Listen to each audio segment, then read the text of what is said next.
Hello everyone, स्वागत है आपके अपने यूट्यूब चैनल वाइसर पर। और आज हम देखने के लिए जा रहे हैं कक्षा 10वीं का मैथ का एक्सरसाइज, यानी हम चैप्टर बोल सकते हैं चैप्टर 3 को देखने के लिए जा रहे हैं, जो है दो चर वाले रैखिक समीकरण। और इस चैप्टर में जितने भी ऑब्जेक्टिव क्वेश्चन, जिस भी तरह के ऑब्जेक्टिव क्वेश्चन पूछे जाते हैं उसके बारे में हम बात करने वाले हैं कि किस तरीके के क्वेश्चन पूछे जाते हैं और उसको किस प्रकार हम सॉल्व कर सकते हैं। साथ ही साथ हम ये भी देखेंगे कि उन ऑब्जेक्टिव क्वेश्चन को बनाने में क्या क्या कॉन्सेप्ट आ रहे हैं, कौन कौन से कॉन्सेप्ट की ज़रूरत है जो हमको पता होना चाहिए। पूरे डिटेल में तो नहीं, लेकिन इतना ज़रूर सीख जाएंगे कि हमारे पास यदि ऑब्जेक्टिव क्वेश्चन और 2 नंबर वाले यानी 2 मार्क्स वाले क्वेश्चन आते हैं तो उसको हम लोग सॉल्व कर सकें। तो देखते हैं हम क्वेश्चन नंबर 1 क्या है हमारे पास। क्वेश्चन नंबर 1 है कि एक रैखिक समीकरण का घात क्या होता है।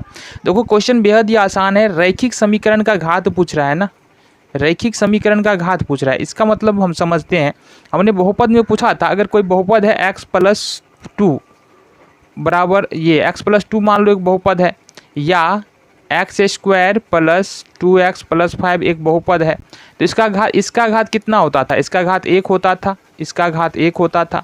और इस दूसरे वाले का घात देखेंगे तो हाईएस्ट पावर कितना है? 2 है, तो इसका घात 2 होता था।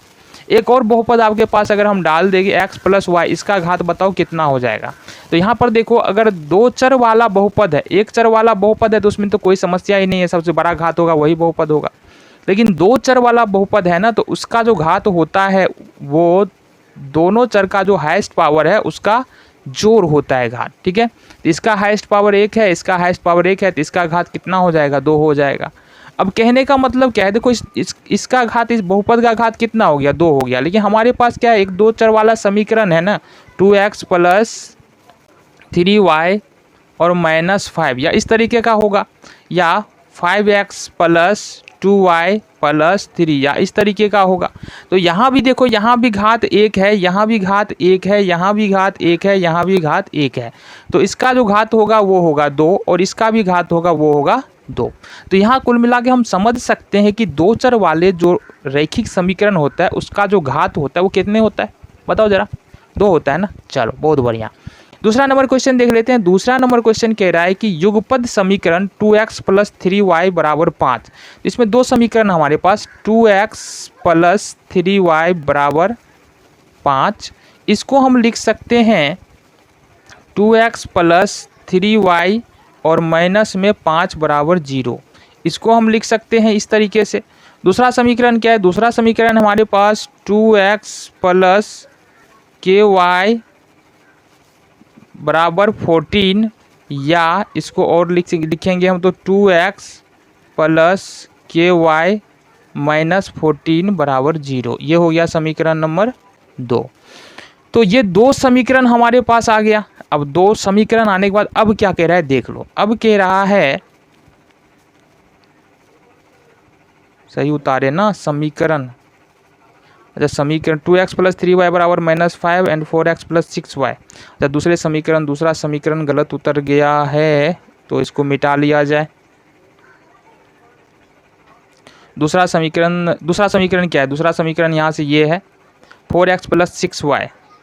देख लो ज़रा, ये है 4x + 6y = 9।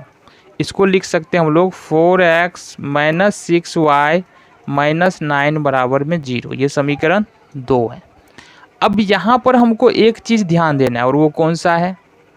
एक चीज़ पे ध्यान देना है, यहाँ से अपने को समीकरण 1 से क्या करना है, हमको a1 a2 b1 b2 और c1 c2 निकालना है।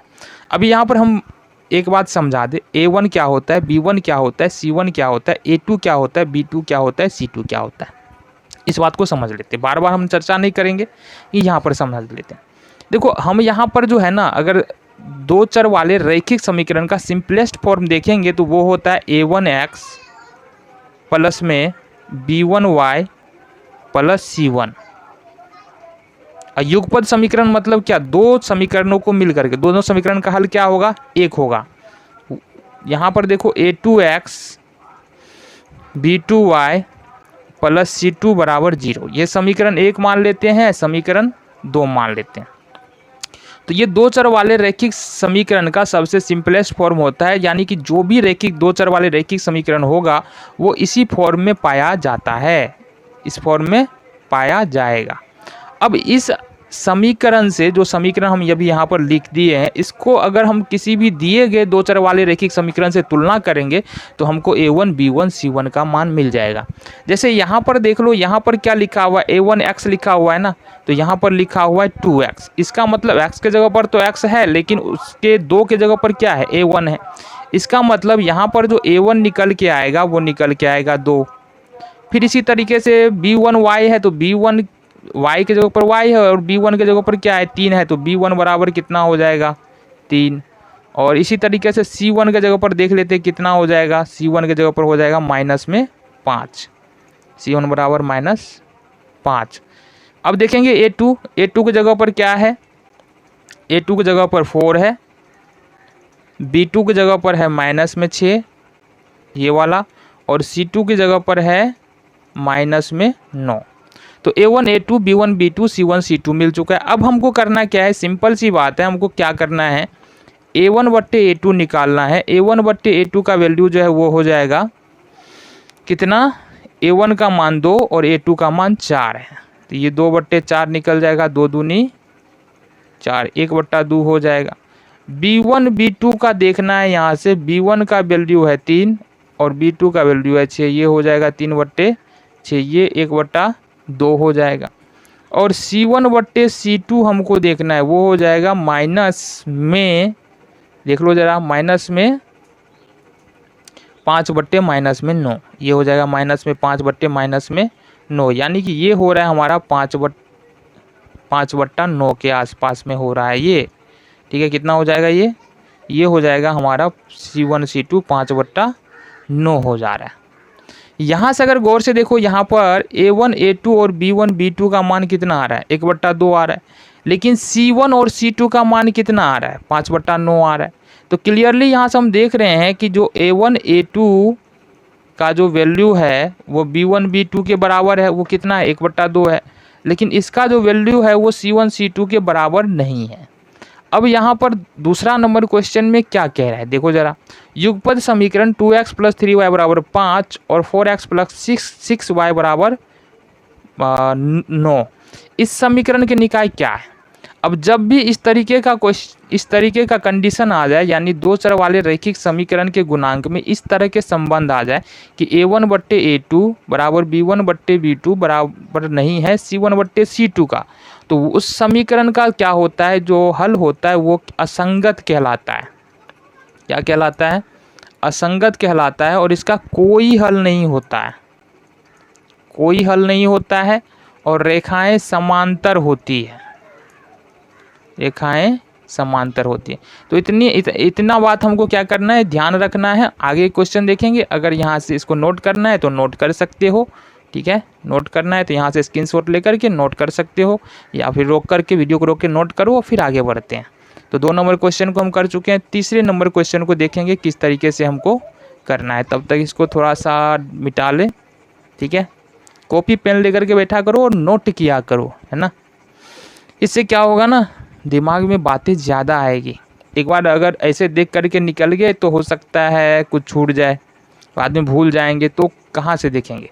या तो देखो, 2 बात है ना, या तो बार बार देखो उसी वीडियो को, या फिर क्या करो, एक बार देखो और नोट कर लो और बार बार रिवीजन करो। किस में फ़ायदा ज़्यादा लग रहा है, बार बार समय निकाल के वीडियो देखो, ज़्यादा वीडियो देखने से भी फ़ायदा तो नहीं है ना, समय बर्बाद होगा। इसलिए एक ही बार देखो, अच्छे से देखो, नोट कर लो, फिर रिवीजन करते रहो। तीसरा नंबर क्वेश्चन क्या है, देखो, तीसरा नंबर क्वेश्चन कह रहा है कि किस मान के लिए समीकरण, अब समीकरण क्या है हमारे पास, समीकरण है x + 2y बराबर 7।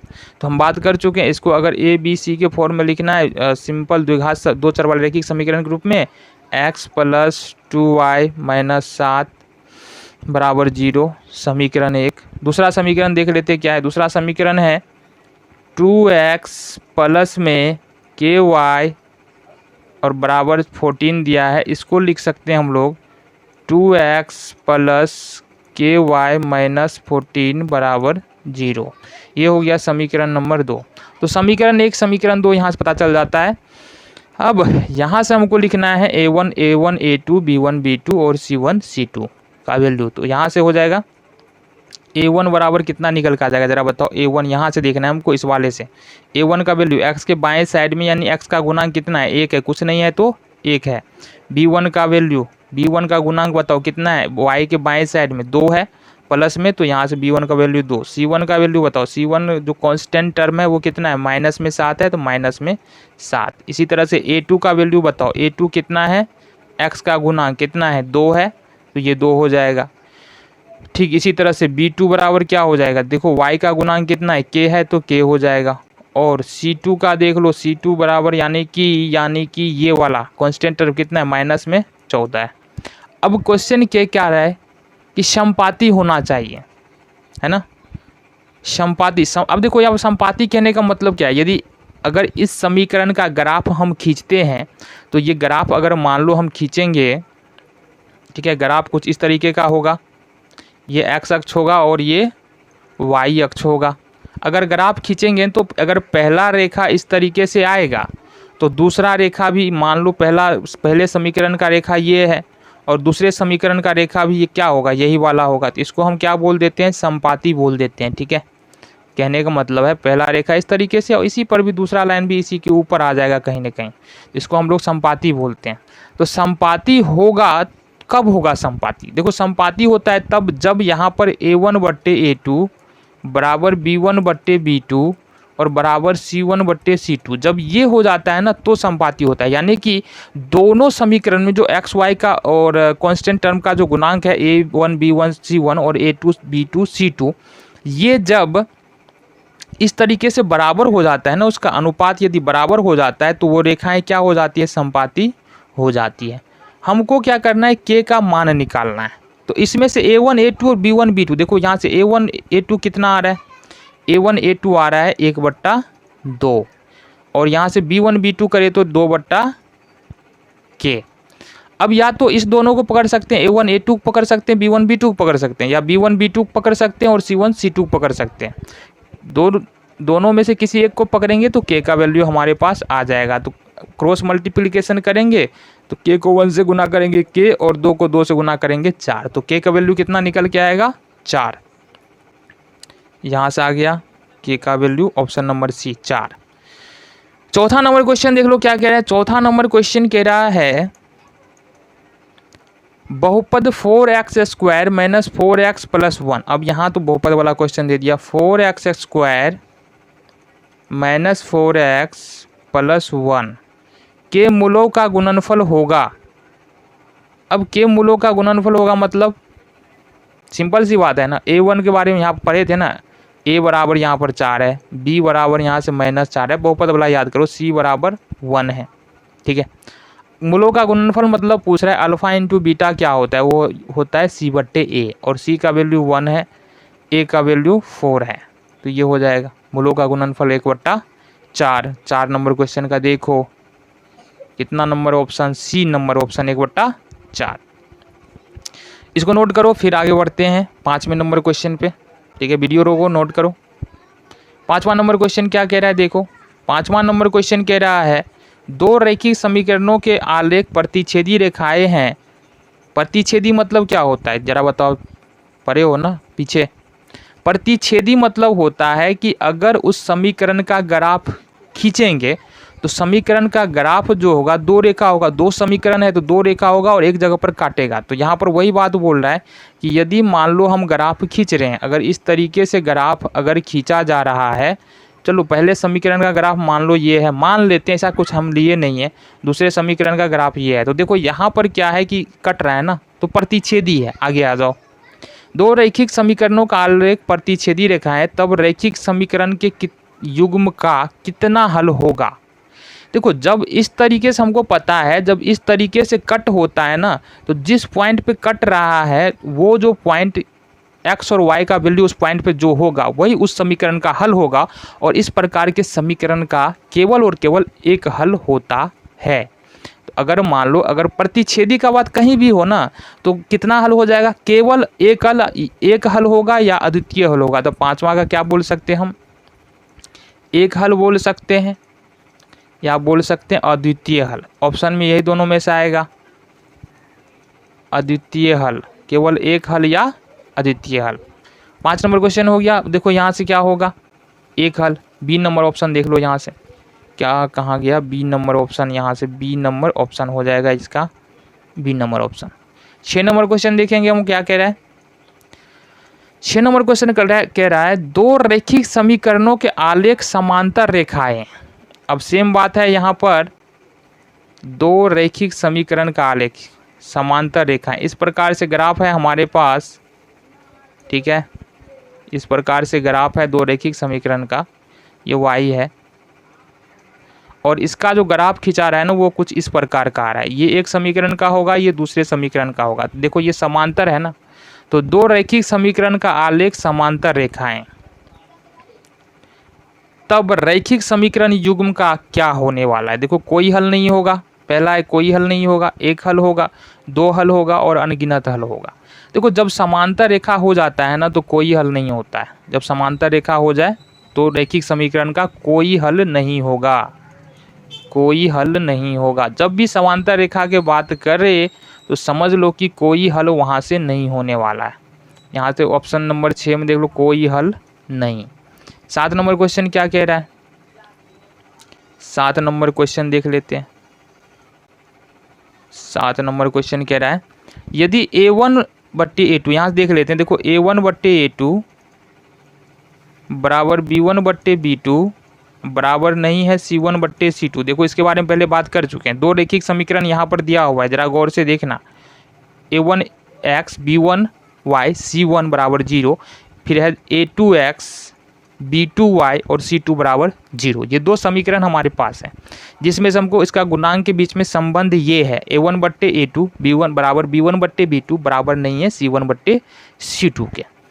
अब क्या कह रहा है, इसका जो हल होगा वो कितना होगा। देखो हम क्या बता रहे हैं, ये वाला जो ग्राफ दिख रहा है ना, ये वाला इसी का ग्राफ तो है। अगर a1/a2 बराबर b1/b2 बराबर नहीं है c1/c2, इसका मतलब उसका ग्राफ खींचेंगे तो वो क्या हो जाएगा, समांतर रेखा आएगा और इस तरह के समीकरण का कोई भी हल नहीं होता है। तो यहाँ पर क्या होगा, कोई हल नहीं, ऑप्शन नंबर ए। ठीक है, आगे देख लेते हैं, नोट करना है नोट कर सकते हो। देखेंगे 8 नंबर क्वेश्चन को। 8 नंबर क्वेश्चन क्या कह रहा है,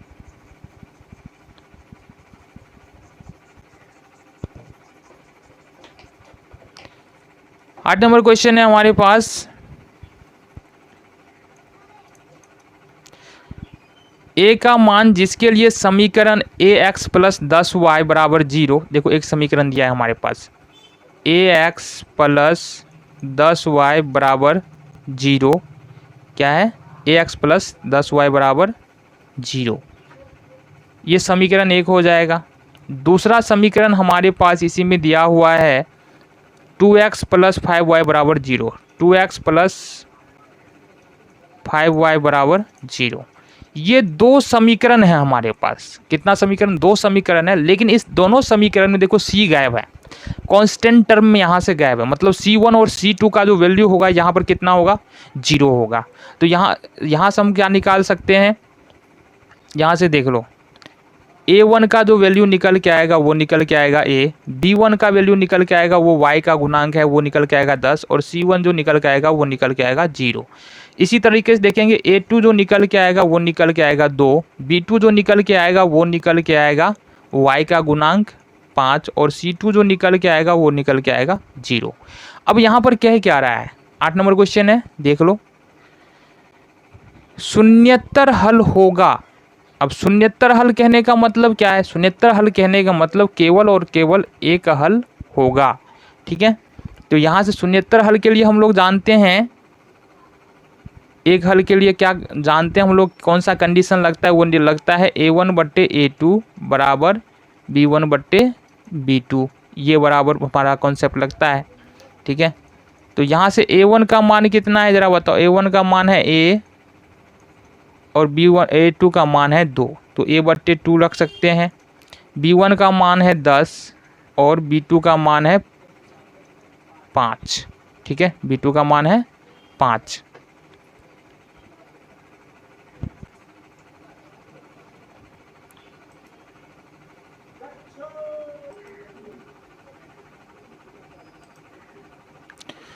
तो यहाँ से हम देख लेंगे फाइनली क्या निकल के आएगा यहाँ से। अच्छा, यहाँ पर जो चिन्ह लगेगा ना, ये इसका चिन्ह लगना चाहिए, बराबर नहीं है।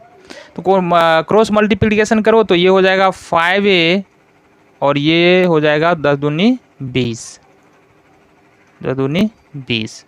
अब यहाँ से यदि a बराबर नहीं है निकाले तो क्या निकल के आएगा, 20/5, 5 के 20। तो इसको हम लिख सकते हैं a बराबर नहीं है 4 के।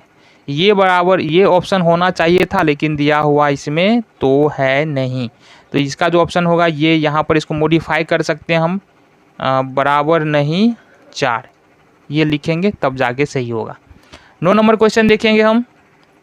9 नंबर क्वेश्चन क्या कह रहा है? 9 नंबर क्वेश्चन कह रहा है a का मान जिसके लिए समीकरण निकाय। अब फिर एक क्वेश्चन दिया हुआ है 9 नंबर में, ax - y और बराबर में 2, ठीक है। दूसरा समीकरण दिया हुआ है यहाँ से। अच्छा, इसको हम तोड़ लेना थोड़ा सा, ax हो जाएगा -y हो जाएगा -2 बराबर 0। इसको सिंपल फॉर्म में लिख ले, जैसा कि 2 चर वाले रैखिक समीकरण का सिंपल फॉर्म होता है उस तरीके से। दूसरा समीकरण, इसको पहला समीकरण मान लेंगे। दूसरा समीकरण क्या है हमारे पास? दूसरा समीकरण है 6x - 2y, 6x - 2y और इसके बाद बराबर 3। इसको लिख सकते हैं 6x - 2y -3 बराबर में 0 और ये हो जाएगा हमारे पास समीकरण नंबर 2।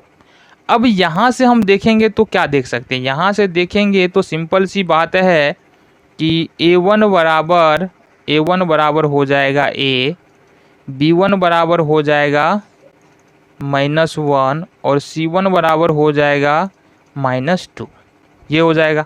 इसी तरीके से देखेंगे हम a2 बराबर हम लिख सकते हैं, a2 बराबर लिख सकते हैं 6, b2 बराबर लिख सकते हैं -2 और c2 बराबर लिख सकते हैं -3। ये कहाँ से हो रहा है?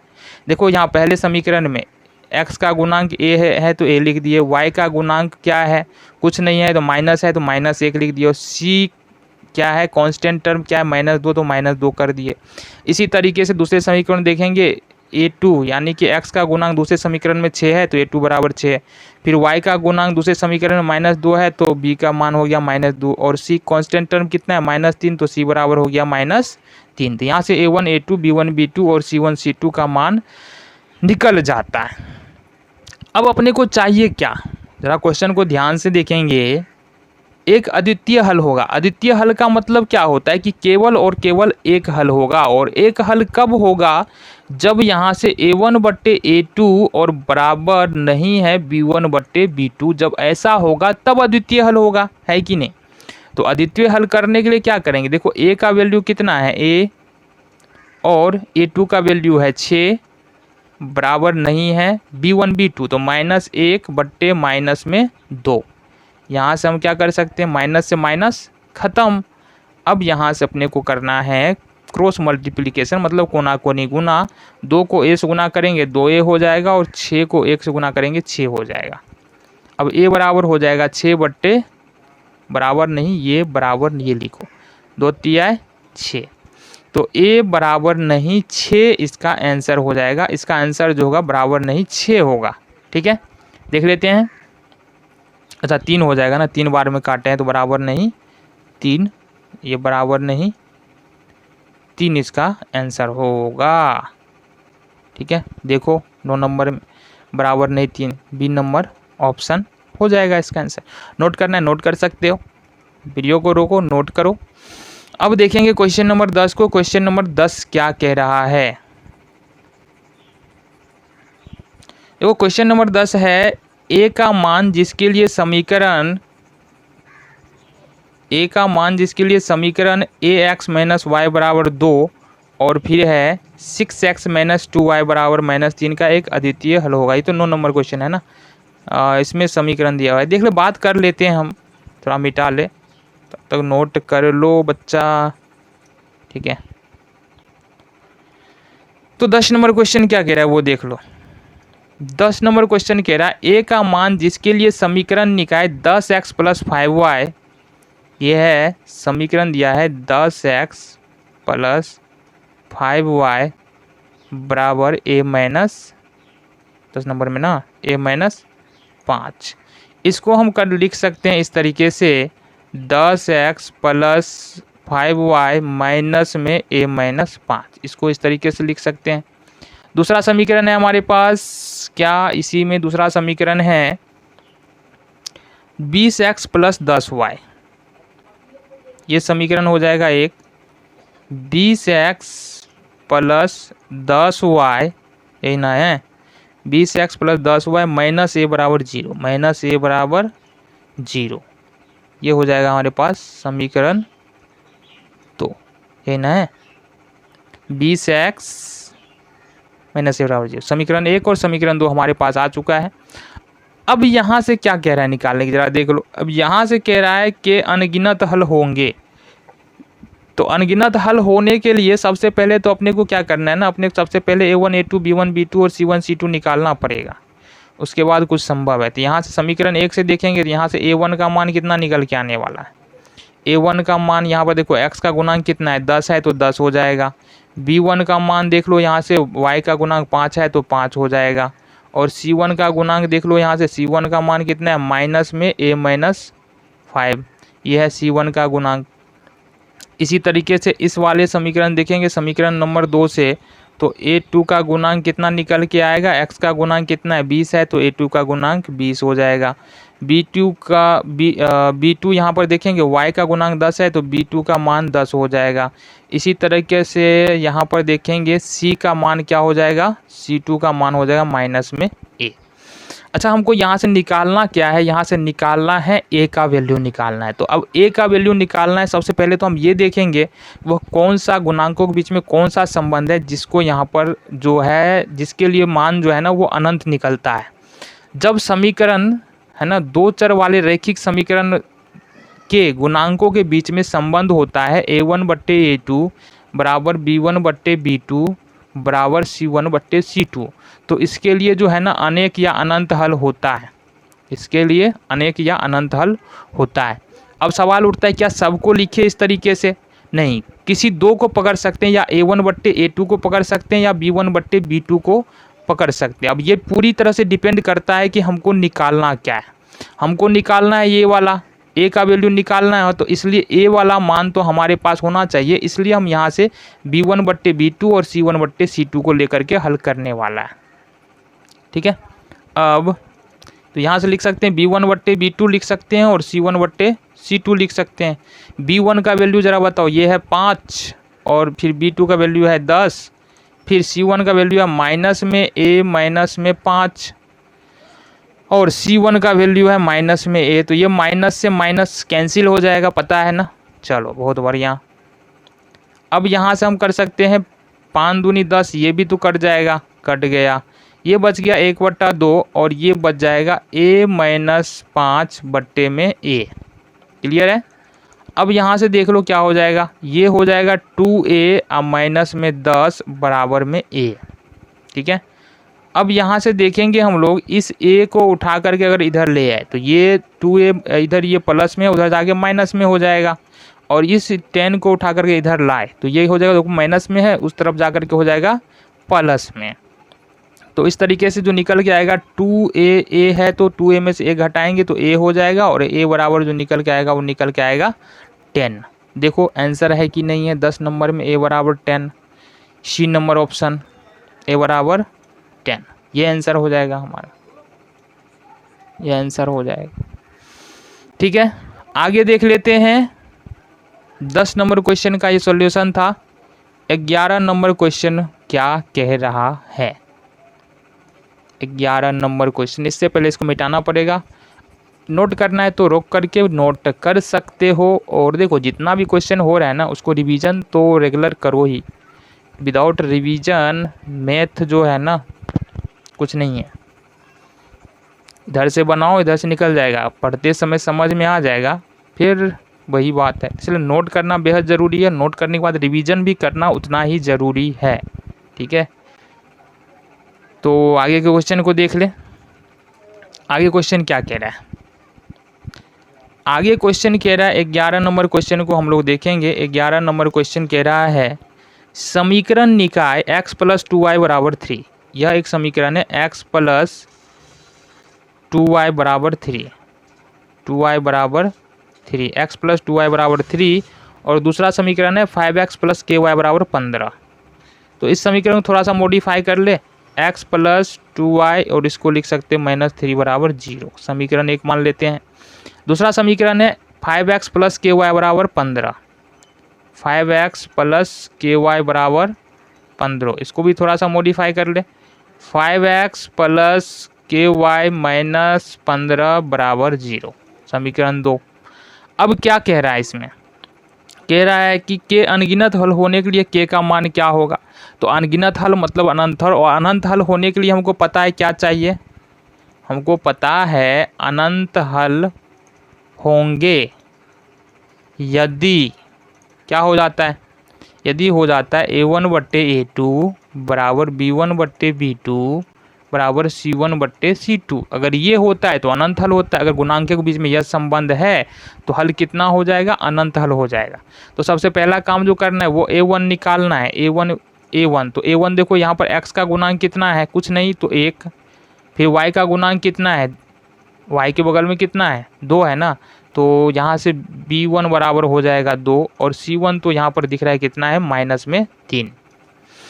इसी तरीके से निकालेंगे हम a2 का वैल्यू क्या है, a2 का वैल्यू 5, b2 का वैल्यू हो जाएगा k, और c2 का जो वैल्यू हो जाएगा वो हो जाएगा -15। तो ये हमारे पास a1 a2 b1 b2 और c1 c2 निकल के यहाँ से आ जाता है। अब करना क्या है हमको, सिंपल सी बात है, हमको या तो a1 a2 पकड़ ले b1 b2, या b1 b2 c1 c2 पकड़ ले। हम इसको पकड़ के सॉल्व कर लेते हैं। यहाँ से लिखेंगे a1/a2 = b1/b2। अब इसका वैल्यू क्या दिया हुआ है, a1/a2 है 1/5 बराबर b1/b2 है वो 2/k है। इसको कैसे सॉल्व करेंगे ज़रा देखो, क्रॉस मल्टीप्लिकेशन यानी कोना कोनी गुना करेंगे तो ये k बराबर हो जाएगा 5 दूनी 10। यही आंसर है अपना, k = 10 है कि नहीं। देखो 11 नंबर k का वैल्यू कितना आ रहा है, 10 आ रहा है, यही आंसर हो जाएगा। चलो आगे देख लेते हैं। 11 नंबर क्वेश्चन सॉल्व हो चुका है। 12 नंबर क्वेश्चन को देखेंगे। 12 नंबर क्वेश्चन में क्या कह रहा है, 12 नंबर क्वेश्चन कह रहा है यदि रेखाएं एक ही बिंदु पर प्रतिच्छेद करे तो वो बिंदु दोनों समीकरणों का क्या होगा। कहने का मतलब क्या है कि ये एक ग्राफ दिया हुआ है, उस ग्राफ में 2 समीकरण के लिए 2 रेखाएं खींचा गया। अब एक बिंदु पर प्रतिच्छेद कर देता है यहाँ पर, तो ये पॉइंट क्या कहलाता है, ये पॉइंट जो है ना उस दोनों समीकरण का क्या कहलाएगा, हल कहलाएगा। ठीक है, या अद्वितीय हल कहलाएगा। ये ले लो B नंबर, अद्वितीय हल कहलाएगा।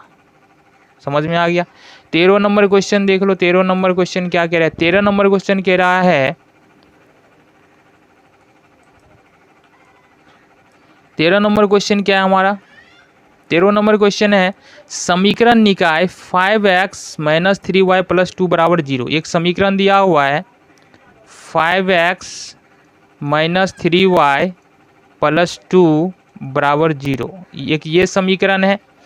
एक दूसरा समीकरण है 6x + y - 2 = 0। किस प्रकार का इस समीकरण का हल किस प्रकार का हो सकता है, किस प्रकार का हल संभव है।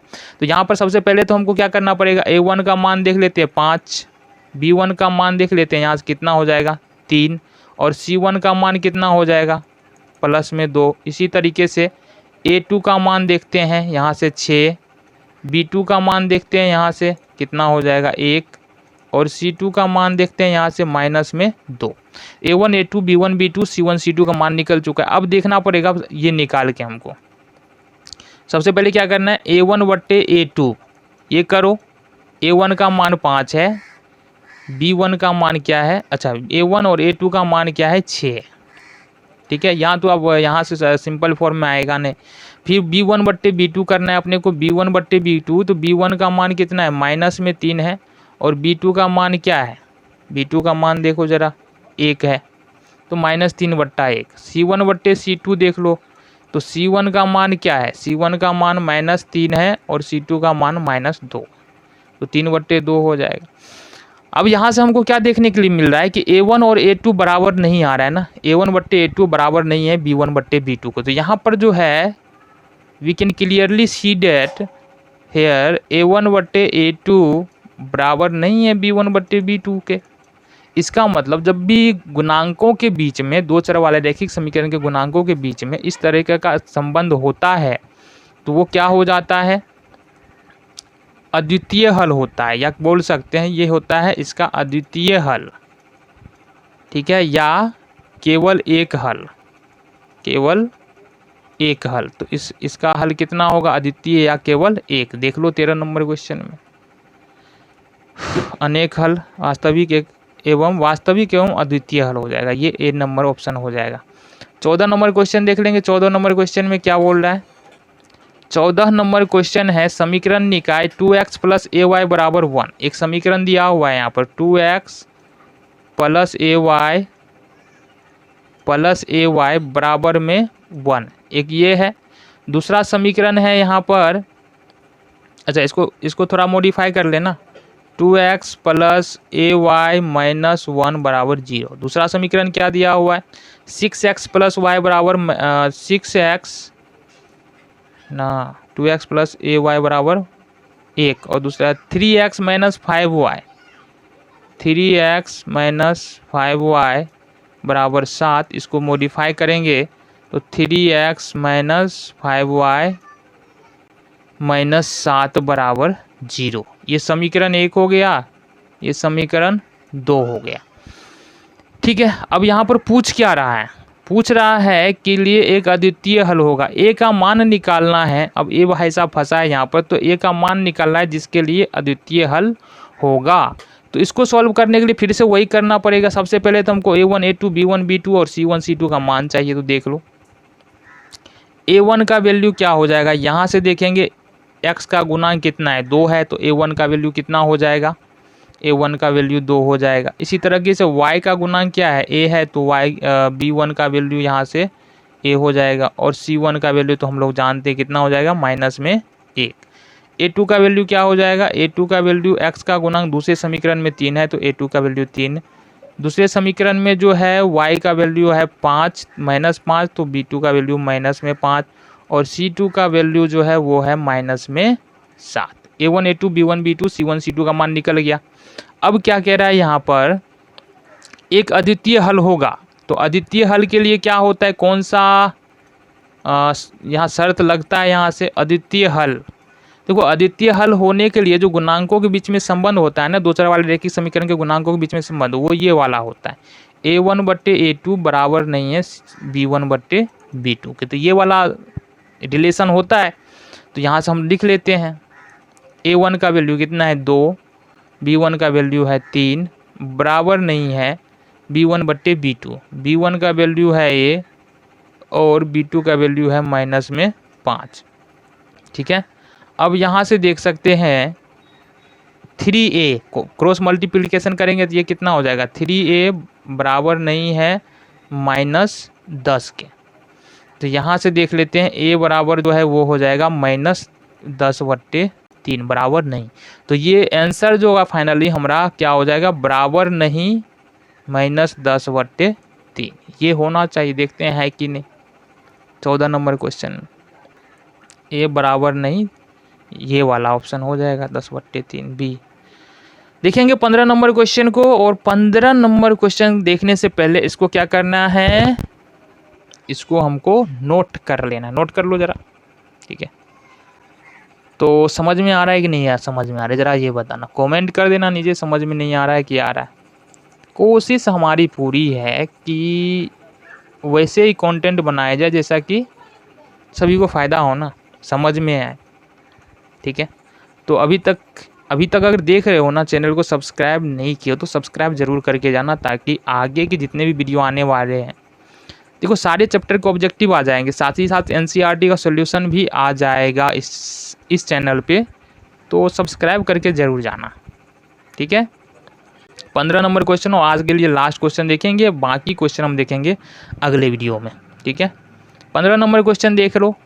15 नंबर क्वेश्चन क्या कह रहा है? 15 नंबर क्वेश्चन कह रहा है समीकरण निकाय a1x b1y c1 बराबर 0 और a2x b2y c2 बराबर 0 का अद्वितीय हल होगा। देखो इस समीकरण तो दिया है, यहाँ से देख सकते हैं हम लोग, यहाँ से देख सकते हैं ये समीकरण है हमारा 1, ये समीकरण है 2।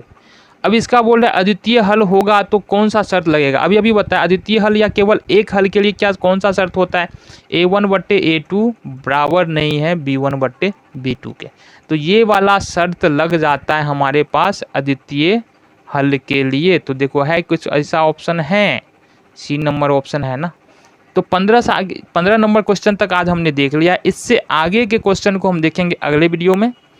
तब तक के लिए अभी तक यदि वीडियो देख चुके हैं ना तो चैनल को सब्सक्राइब करके ज़रूर जाओ। मिलते हैं अगले वीडियो में।